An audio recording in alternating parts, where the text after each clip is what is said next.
Welcome to Reading and Writing Between the Lines, a podcast series about communication skills in the workplace. I'm your host, John Witzman. Join me as I speak with industry professionals and Conestoga faculty and alumni to explore their journeys with reading and writing skills. Follow us as we talk about how communications learning has changed over the years, how these skills are used in a wide range of industries, and the future of workplace communications. Hello, and welcome to another edition of Reading and Writing Between the Lines. I'm here today with Rachel Stuckey, Instructional Designer and Editor. Hi, Rachel. Welcome. We're really excited to hear about your experience as an instructional designer. To begin, do you think you can tell us just a little bit about what your work entails? Sure. So my title is Instructional Designer, but I'm not part of the online learning center where most of the instructional designers at Conestoga work on the courses that you have on eConestoga. I'm in the open learning team, and we help faculty look for, adopt, adapt, and create open educational resources.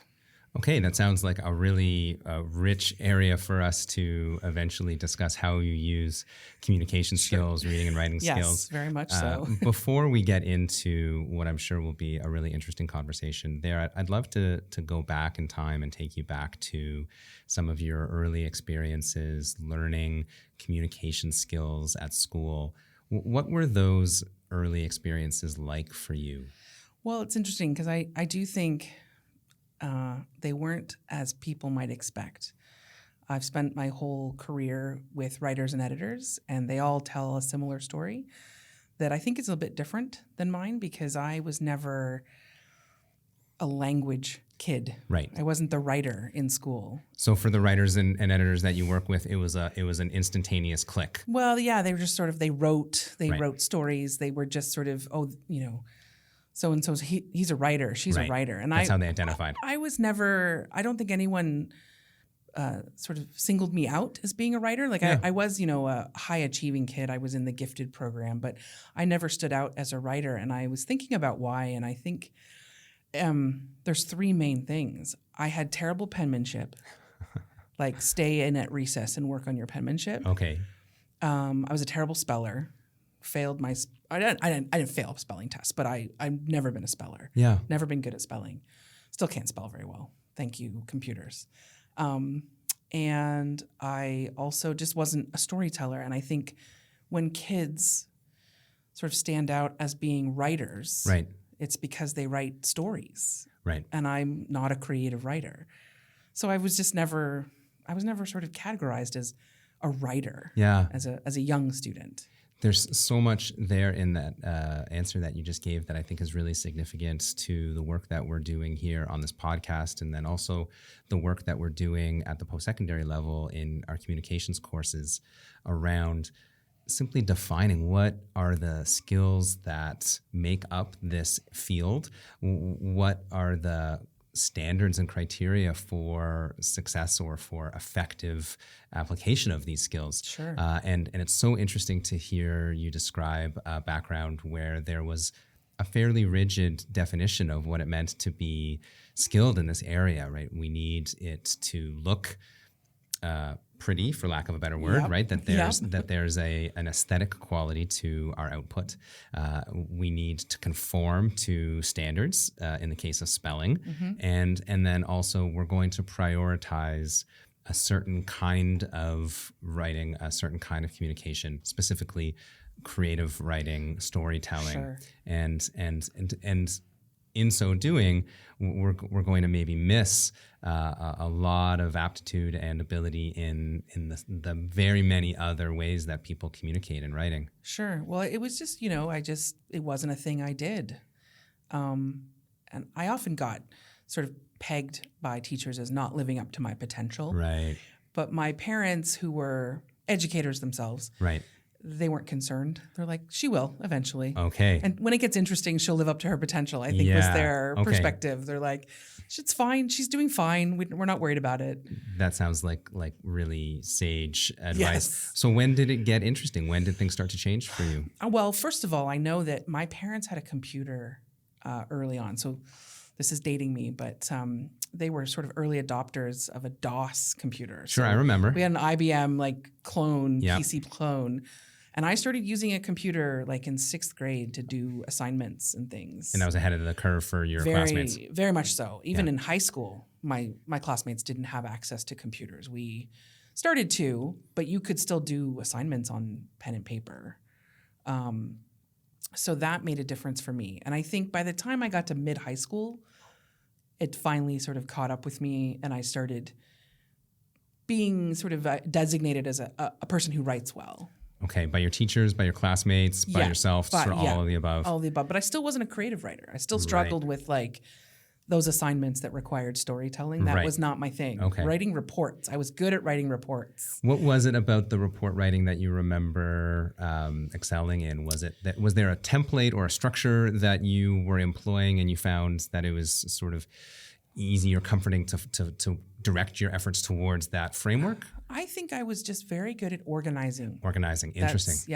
And I think that using a computer to do work early on facilitated that. In what way? Well, if I had to sit down and write Yeah. with my handwriting as it was, Right. I wouldn't have.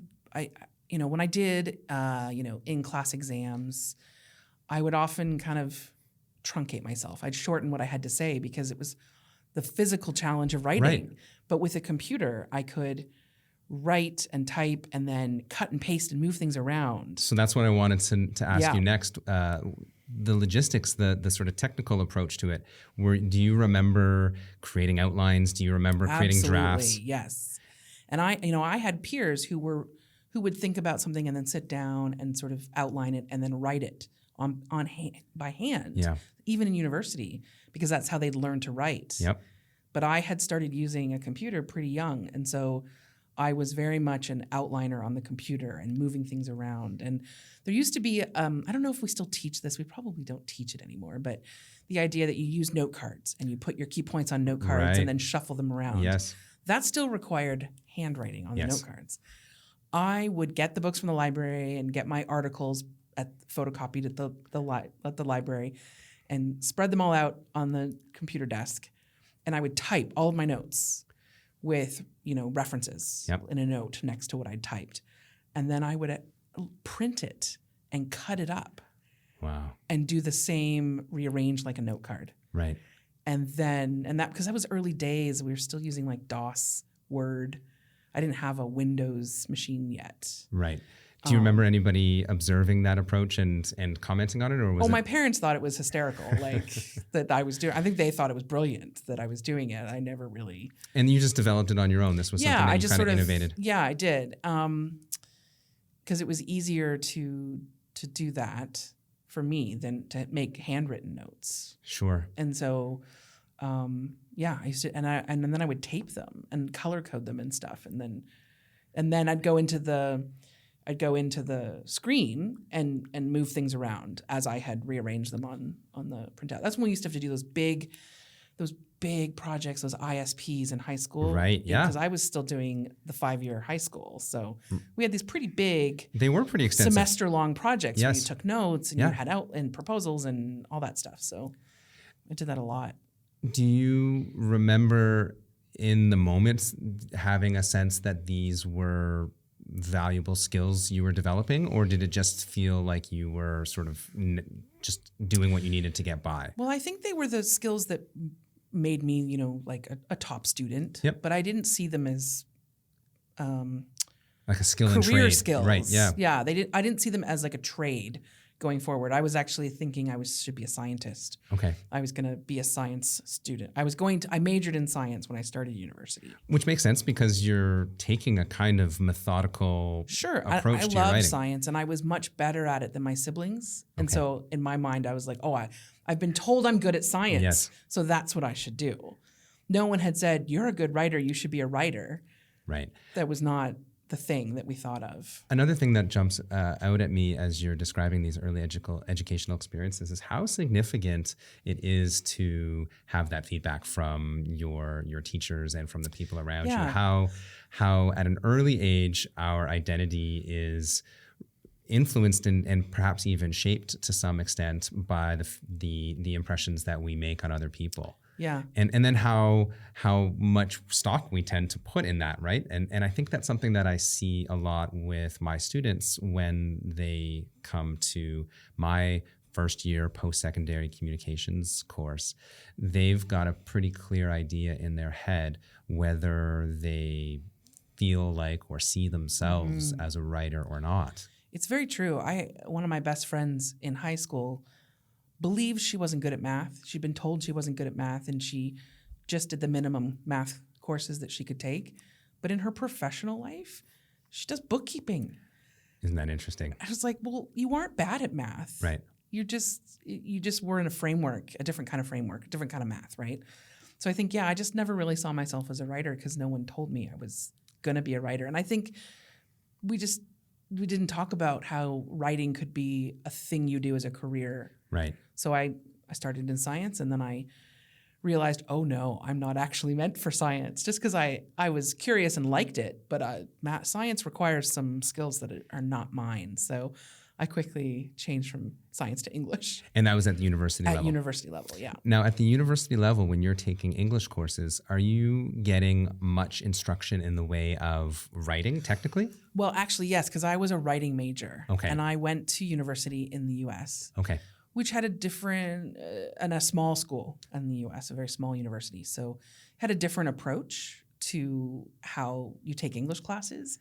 Small school, small classes, lots of weekly work and interaction. And I was a writing major. Right. So I took classes in writing specifically. Interesting. So it's not so much about the English literature analysis. No, I took courses in literature, like Right. a core program that everyone took. So I had to do my Shakespeare and my major Sure. English authors and, that. This is where I'll just pause to Yeah. put in a plug for those COM 1085 students listening. Shakespeare does not live here in our course. It's a perfectly valid pursuit, but the study of poetry and the analysis of why that particular vase is the color blue, that's not our domain in our more practical focus. Yes, in courses. my university program, Right. there was a core course. Everybody had to take those core courses, and then you specialized. Right. So I did the core literature courses, but then the rest of my courses were writing. And what are those? What did that folks look like? I'm fascinated to know. Well, because I wasn't a creative writer, my school was small, and we didn't really have like a journalism program. But I took the sort of journalism track, so news writing, feature writing. Okay. And then I also took sort of electives in writing. I didn't take any creative writing. I took creative nonfiction writing, and I took a course. This is really funny. I took a course called Hypertextual Writing Theory. Oh wow! When it was like, look, it's the internet. How are we Right. going to write for the internet? Yes. And that actually served me more than any other course I took, because it's like early days. I was Right. learning how to make a website with HTML, and Okay. that's even today. I'm like, well, yeah, I still know HTML, and So I learned it in university. That's a perfect jumping off point, I think, for us to transition from your sort of educational experiences and background to the work that you do today.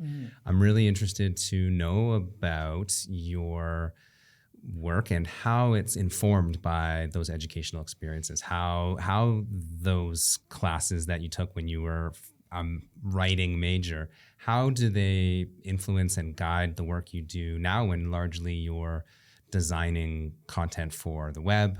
Do the skills translate? Have you modified them over the years yourself? I would say that they definitely are the core of my work.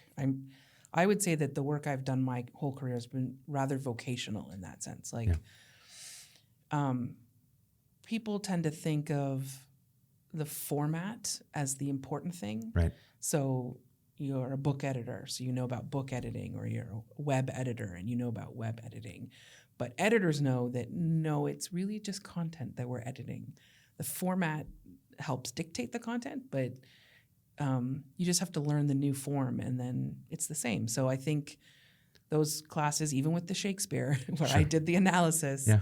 and the literature analysis, even though that wasn't my focus, is just that constant practice of reading things and analyzing and writing about them and understanding how to package writing for different audiences and for different formats. That's been what I've been doing since I switched to English, my English major. Actually, I probably did it in science too, and just in a different way. But definitely what I do today is sort of an unbroken line from what I did as a student. That's so fascinating, and it certainly resonates with the other guests that we've had and the stories that they've told. They've described a similar kind of trajectory, an unbroken line, like you just said, as they move through their formative years and into the early stages of their careers. And now most of our guests have been in the kind of middle stages of their careers, and they're able to reflect on the extent to which those previous experiences have allowed them to hone a set of skills that are now pretty sophisticated and at their command, without having to sort of summon them. They're there and they're useful on a daily basis. Yeah, for sure.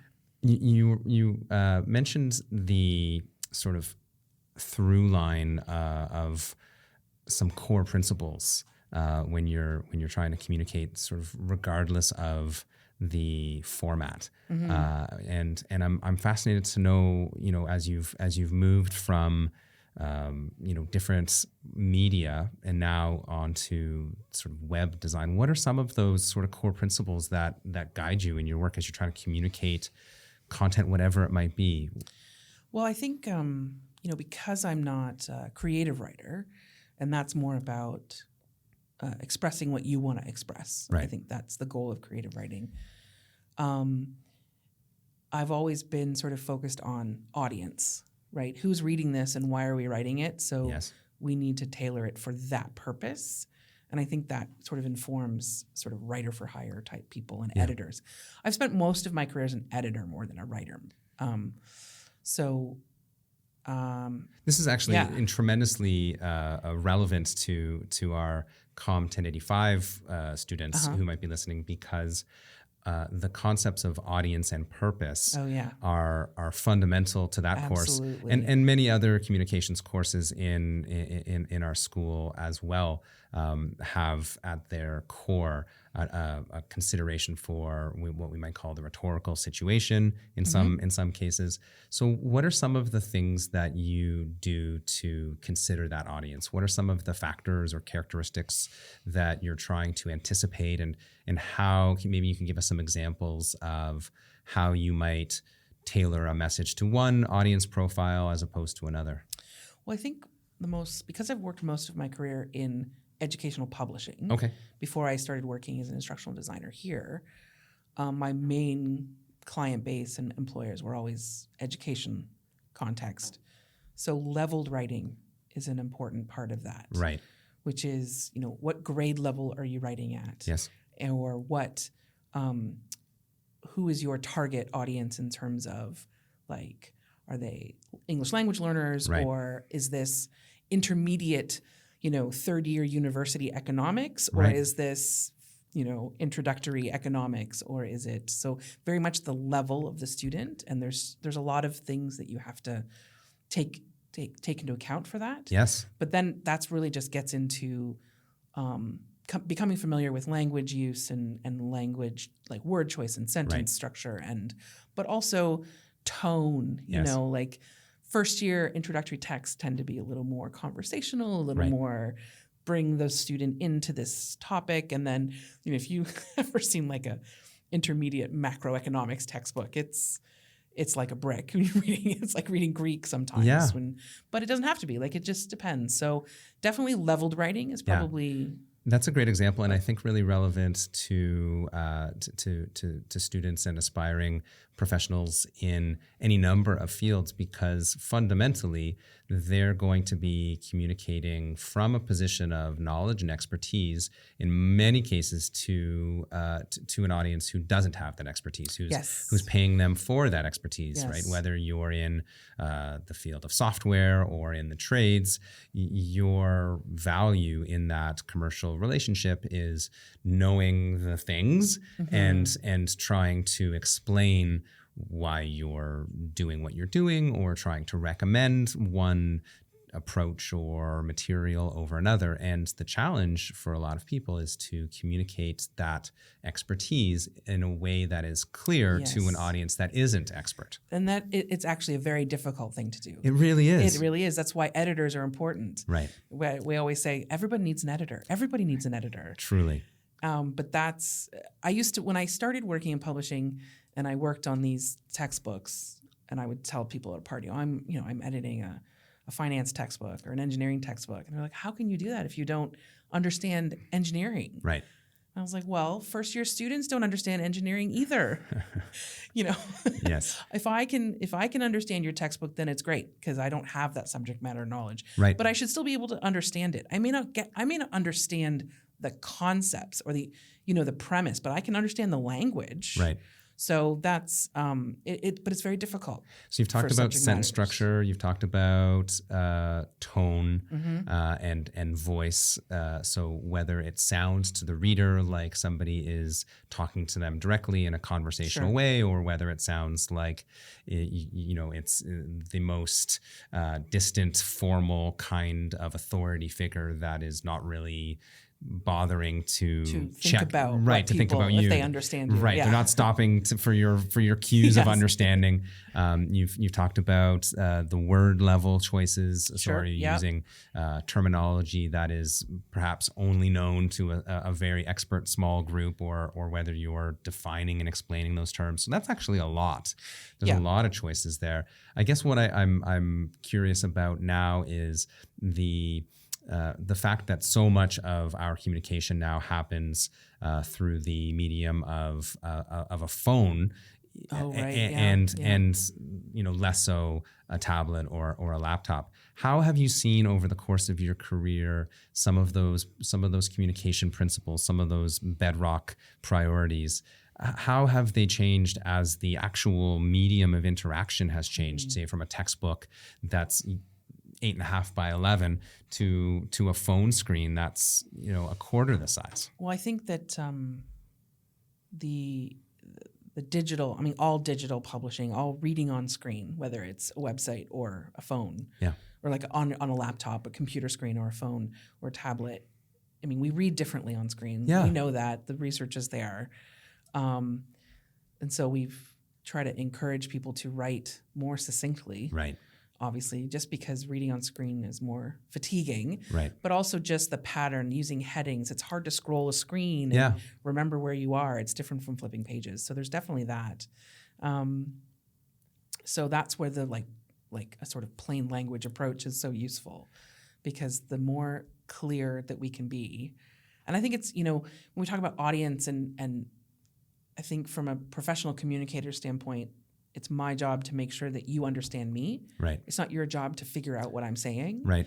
And I think with screen communication, that's even more important, because it's happening faster, right? Yes. So we have to, I think the number one thing is making sure the message is what we want it to be. You used the term plain language just a moment ago, and I wonder if you could unpack that philosophy or that approach a little bit. Well, so there's actually like a formal sort of plain language movement and a definition of plain language, and there's experts who do plain language writing and plain language editing. It's very common. The basic principles are to keep it as simple as possible. Right. And it's very popular for people to train government offices in plain language, people who communicate with the public, to make sure that the message is clearly understood. Public health, that sort of thing, very important for plain language. But I think plain language works on all levels, because the easier it is to understand what's been written, the better it is for everybody. I couldn't agree more. And certainly as somebody who sees a lot of student writing, it's really interesting to consider the way in which I'm now aware of a plain language movement and of the priorities of communicating clearly and emphasizing that understanding. And yet at the same time, I'm also aware that that is probably not the number one priority of most people as they approach a formal writing environment. It was, I mean, when you were going through your schooling, was plain language something that was prioritized for you? Do you remember? Well, I don't think it was prioritized in sort of an academic setting. Yeah. But I was in, humanities circles where we're writing philosophy and history and English and literature. Yeah. However, clear writing was prioritized, right? Yeah. Like good, clear writing. I mean, I think, but yeah, I see what you're getting at. Where do you think that? There's a lot of pressure on people. Right, yeah. People feel this pressure that they have to write fancy. Especially, I'm in school now, I have to write fancy, or I've gone back to school, I have to write in a certain fancy way. And no. You want to get your point across clearly. Yeah. You don't need to create these, overly wordy sentences and complex sentences. Yeah. And you can talk about complicated, sophisticated ideas using plain language. You don't have to try to emulate some sort of, formal academic writing of years ago. Hopefully that's encouraging for people to hear, because I think it's a really, really empowering message.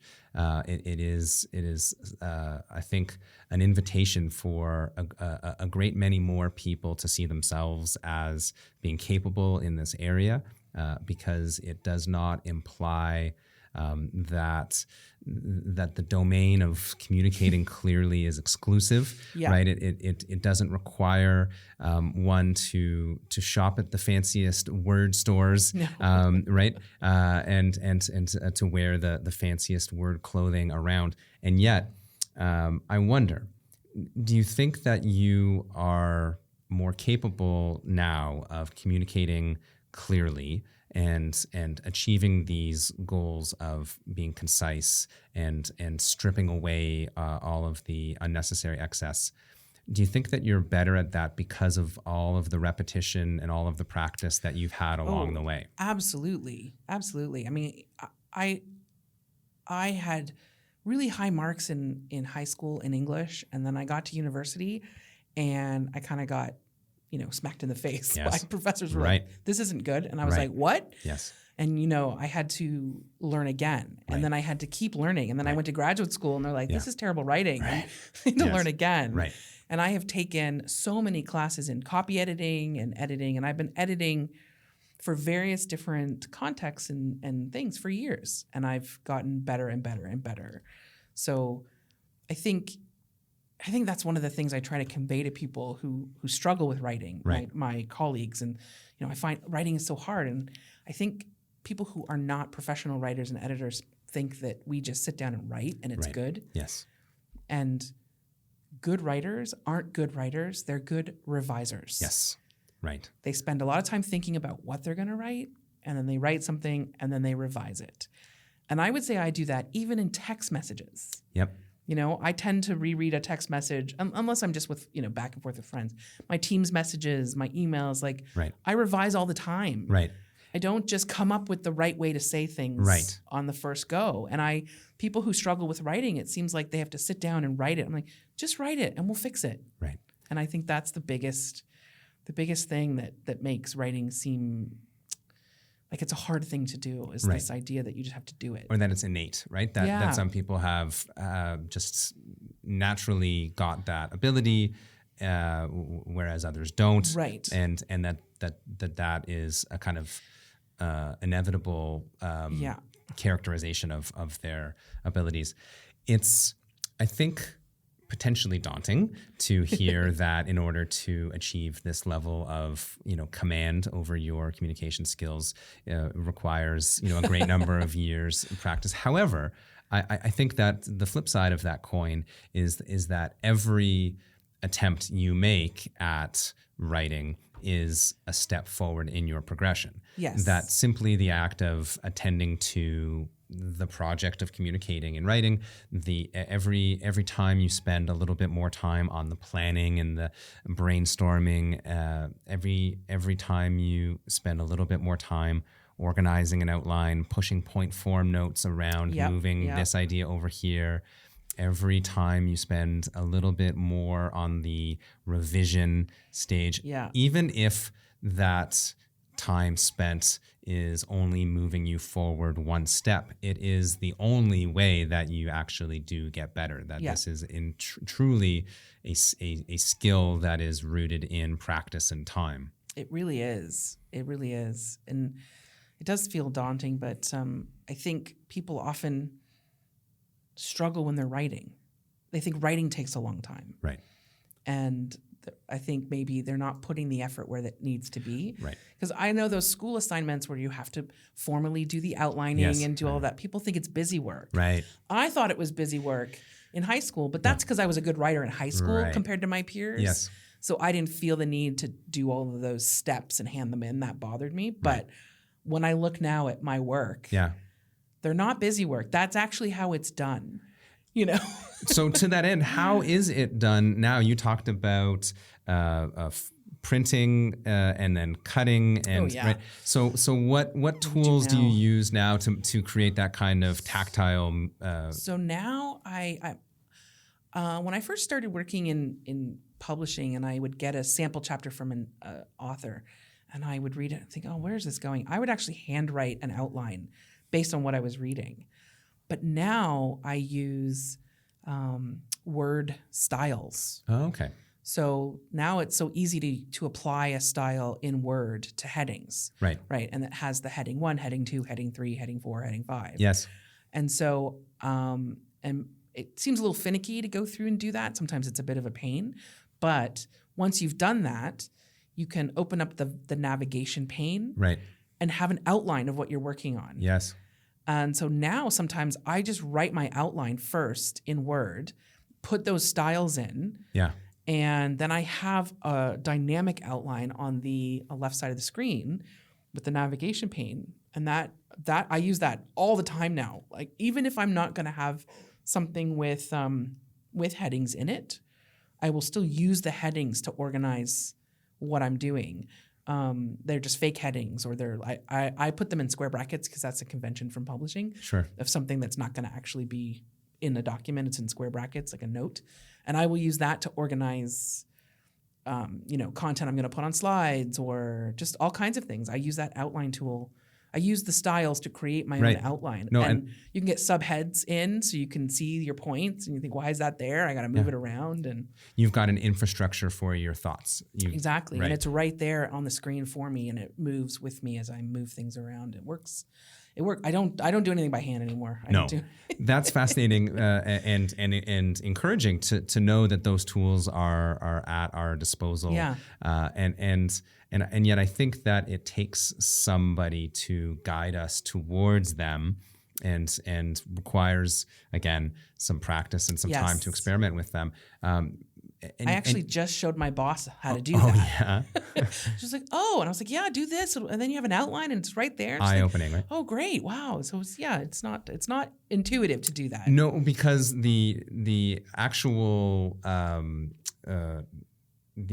application of that logic is specific to the platform, and yet I think that there's probably something really intuitive to the logic of organization in general. So, so for me, listening to you talk about the particulars of using Microsoft Word styles, I'm thinking of students in the culinary programs at Conestoga who might see a similar logic in the way they set up their mise en place, right? Or the way that software engineering students might be thinking about how they have to set up their software applications with a similar kind of logical structure, nesting instructions within each other, or even a trades workshop, and the importance of organizing tools and materials in that space so that it's safe and so that it's Sure. efficient and so that there is material, our tools are at hand when we need them. Yeah. I think that we all have a kind of intuitive sense of what organization does for us, and yet within any particular domain, the actual the tools of the trade, for lack of a better word, are actually pretty specific. Sure. Well, I think too, some people, I'm so wedded to organizing because it's how I operate, but Right. also working on huge content projects. Right. You have to organize them. Yes. And I think if you're used to just a small writing project, Right. you don't think you need to organize it. This is But very when you much have a 500-page textbook that you're working Yes. on, it's all about organizing, right? And I think this is so valuable for students who might be listening to hear that there is a progression over time, that as we advance through the various levels of education and then beyond into the workplace, that certain techniques or approaches we might have taken that were acceptable and even effective at a smaller scale don't scale up. That when we're working for a Right. client, when we're working with a team, when we're working on a timeline that is not flexible, when we can't sort of pull an all-nighter because there are checkpoints along the way and people need to approve our work. Now we need a process. Yes. We need a process to work within that framework, but we Right. also need a process to manage just the volume, because we can't just juggle the balls in the air anymore. Yeah. Right. We need places for them.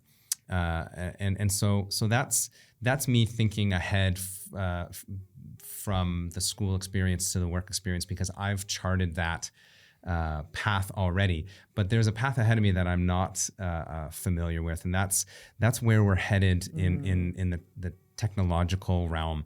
And I'm so curious to hear you share how you see your work area, how you see it being influenced by generative AI, by the increasing prevalence of smaller devices, phones and tablets on the go. What does the future of communicating in writing look like now that we're dealing with a whole new set of tools and platforms? Yeah, it's a very complicated issue because Sure. AI, right now, the AI we're experiencing is problematic. Right. Right, because ChatGPT comes from, it scraped the internet without consent. Right. So there's a lot of intellectual property, Yeah. Copyright, issues. There's a whole fact check problem, right? Right. Like Yep. AI lies to us. Yeah. So there's those problems. But I think that in the general sense, AI it's just gonna be another tool. Right. And, I'm still working as an editor, even though the technology has changed significantly over the 20-year trajectory of my working as an editor. Right. It hasn't changed all that much from the work I do is still the same. It's just being done faster in a lot of ways. Okay. So I think it's all about, how are we going to use the tools to better communicate? And if that means fewer people need to write, there's less grunt work in that Sure. sense. Yeah. That might be good. Someone was saying to me that, there's not going to be these entry-level jobs to do these Okay. things.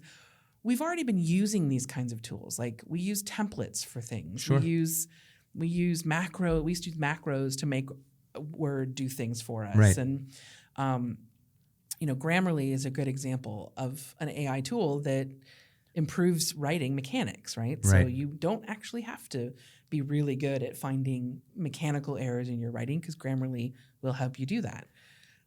Editors have been using a tool called Perfectit, which is a specialized software. I don't think it's an AI technically. I think it's programmed, but it's a consistency editor. Okay. Interesting. And it helps you find what you used to have to just in your brain remember. Right. Yeah. We were using a hyphen for this. Right. Yeah. We spell startup with a hyphen instead of one word. Yeah. But now the consistency editor will find that for you. Okay.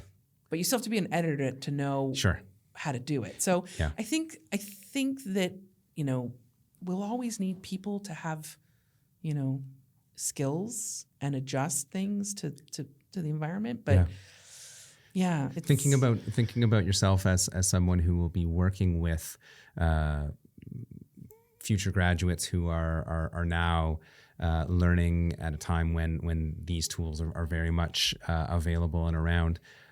Can you think of a skill or a couple of skills that you could imagine them bringing to the table that would be useful in terms of how they might use generative AI tools in a sophisticated way, a critical way? I think that I've actually been joking with some of my peers about how we need to become AI wranglers. Right.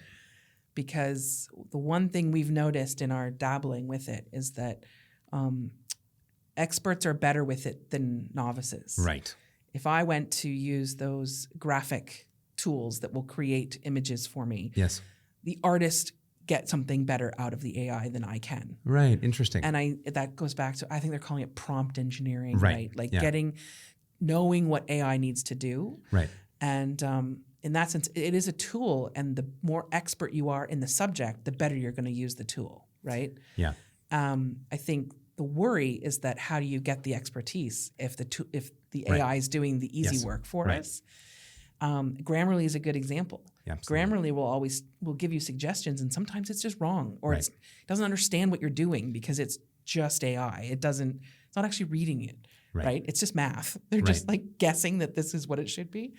So I think the idea that you won't have to write is probably a dangerous idea. Yeah. That you don't need to understand grammar and you don't need to understand communication because AI will do it for you is a dangerous thing to think, because you're going to have to be able to use the tools. I completely agree. And yet I also have sympathy for what it must feel like to hear us saying, on the one hand, you need to go through all of the stages. You need to go through all of that work to develop and advance your skills, just so that then you can better employ this, really sophisticated set of technology that can come pretty close to replicating it, right?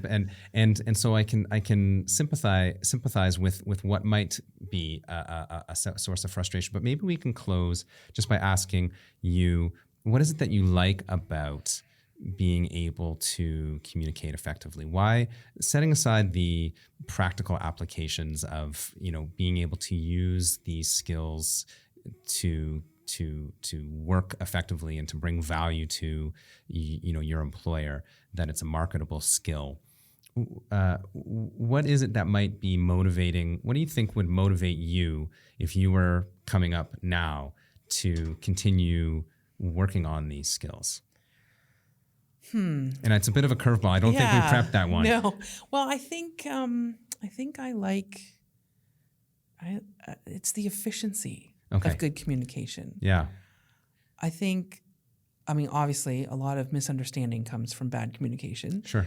That can be misunderstanding that causes inconvenience, and it can also cause, geopolitical crisis. But sure. I think being understood and understanding, that's what I like. I want things to be clear. Like even if I'm sending an email to a group of friends for an outing, I make sure that everyone, I have headings and I make sure everyone understands where they need to be and what they need to do. Yeah. And, I have people in my life that don't do that well. Right. And it, it's like the difference between, it makes me blow my top. Like I'm just like, why? You could have made that clearer to me. Right. So I think I appreciate, and I'm, such a cliche, but I'm a lifelong learner, Sure. I love learning things and just watching. I love to watch good YouTube videos. Sure. When they're good. When they're good, they can be amazing. Don't waste my right? time. Yes. Yeah. And I don't like reality TV very much because it's so repetitive. Yeah. It's like 5 minutes of actual content in a half-hour program, right? Because they repeat it over and over, and there's the build up and the Right. I don't like that. It's inefficient. I could have gotten that whole story in 3 minutes, So I'm just I like the efficiency of being a good communicator. And you can see that efficiency in any number of communications, not just a 5-paragraph essay for a course. You see it in the YouTube videos that are precise or not. Yeah, I often will, I read a novel and be like, that needed an editor. There's too much in this. Yes. Like, it's too much. So, and I want to say something. I think the 5-paragraph essay is great. It is such a good foundational concept of writing. Like, introduce yourself, make 3 points, conclude. Yeah. And it really comes out in every kind of communication. It's the same, beginning, middle, and end. Exactly. And when you have that sort of, it's kind of like learning your times tables. Right. You're going to use that, I'm going to come up with that. So that 5-paragraph essay, they're dull.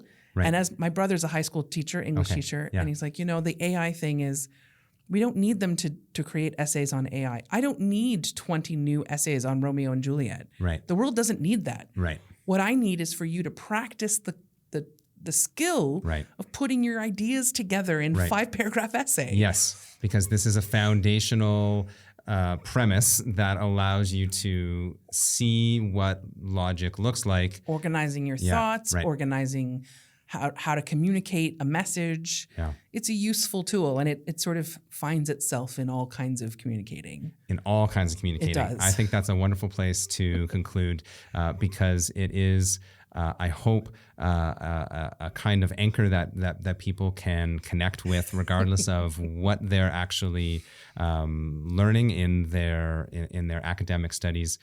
This idea that there is a premium on the ability to communicate your ideas clearly and logically, and that we become better at it, whatever the medium, whether it's speaking or making videos or text messages or emails, that there is some inherent understanding of logic and organization structure that we develop over time from the most foundational structures and beyond. Yeah, you master the 5-paragraph essay, it's like riding a bike. Fabulous. Thank you so much, Rachel, for sitting down and talking with us today. It was terrific to hear about your journey and about how you use these skills in your life. Well, you're welcome. It was a lot of fun. And that marks the end of another episode of Reading and Writing Between the Lines, a podcast hosted by me, John Witzman, on behalf of the Communications Department and School of Interdisciplinary Studies at Conestoga College. You can find other episodes of this series on our YouTube channel, Reading and Writing Between the Lines. Stay tuned for more episodes. Thanks for listening.